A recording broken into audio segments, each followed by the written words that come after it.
Welcome back to another episode of Why It Works on What It Is. Today we are going to be discussing the fabled cult classic horror movie from the 80s known as Zepotha. Now, what is Zepotha and why is TikTok so obsessed with it? Well, Zepotha is a fake movie. That's right, a fake movie created by an 18-year-old named Emily Jeffrey, all to promote her music, which sounds like an 80s horror soundtrack. Now, we could end it here, we could end the video here, or you could stay a little bit longer if you're curious in understanding how things like this spread so rapidly and some of the key lessons about the platform that mediates it, TikTok. Starting with the audio and visual design, Zepotha is a brilliant trend because it targets the right people who are going to spread it. That being the commenters. Zepotha started as a video prompting commenters to leave comments on random TikToks saying, "You look just like Zane from Zepotha. You look just like Bob from Zepotha," making up characters each time and appealing to the vanity of the creator.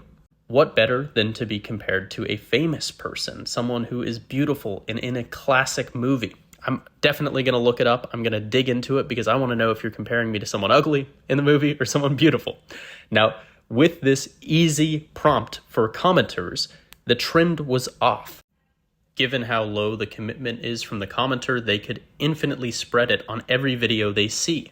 Much like profile picture cults, which are extremely popular on TikTok as well, the commitment from the commenter is extremely low and they get to be in on the joke, which is most of the motive of commenting, is getting likes and feeling to be a part of a community. Now, this transitions rather beautifully into the next section, which is that of the persona of the trend. This is once it spans from the comment into the creator. The creator is motivated by generally one or two major things, which are really the same thing. They want more views. They want more clout, attention, hype. They want to grow their accounts. And the other layer to this is that, there's a component of vanity, of being compared to things and or getting to be perceived as, cool or funny or, beautiful. So they're being handed on a silver platter, a blank slate. What is Zepotha? How can you take your brand, the interesting fashion you do, the interesting storytelling you do on your page, and create your own way to participate in the Zepotha universe? This is a call to arms for creators who dress up as things, to dress up as a bunch of fake characters and show off their wardrobe. It's a call to arms for musicians to make soundtracks, for artists to make covers. This is the persona of Zepotha. It is the internet projecting for, hype and attention's sake. All the while, Emily and her band Zepotha reap the net aggregate SEO and get people to listen to their music. Quite dastardly, I must say, quite genius.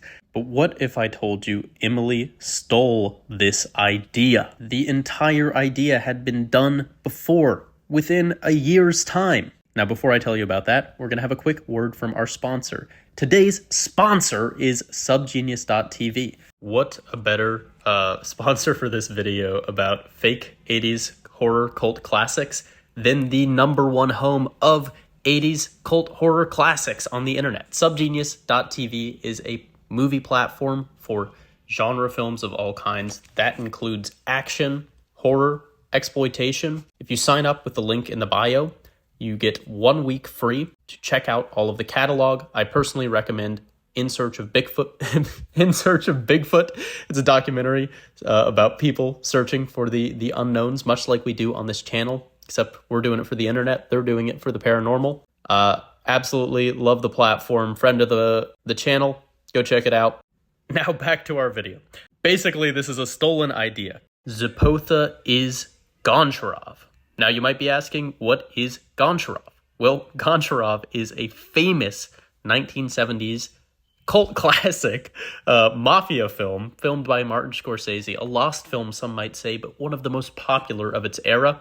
And it is also a fake film. However, this came from Tumblr, not TikTok. And I'm going to use this as a way for us to basically analyze and break down the anatomy of these two different memetic platforms. How are the memes spread? How do they differ?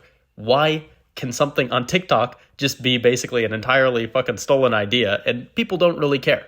I believe this has to do with the mimetic structure of the platforms. Tumblr's reblog features and, genres of content cultivated an energy of curation, whereas TikTok, it's more like being inundated with content and trends and whatever's hype at the moment.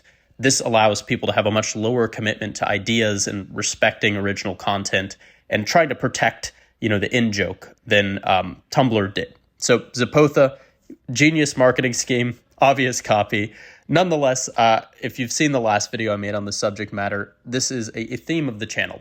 Anything niche, anything beautiful and contained in these like smaller circles of understanding will get taken and made mass popular. This is the adoption curve. It happens again and again. And, if you're someone who's a creative and you're trying to spread your stuff, this is probably the best way. Attach yourself to a niche internet subculture, watch for it to scale, and be the person who, reaps the benefit of the attention.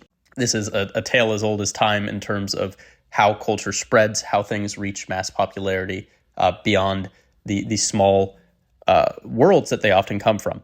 As always, it is what it is. Check out subgenius.tv.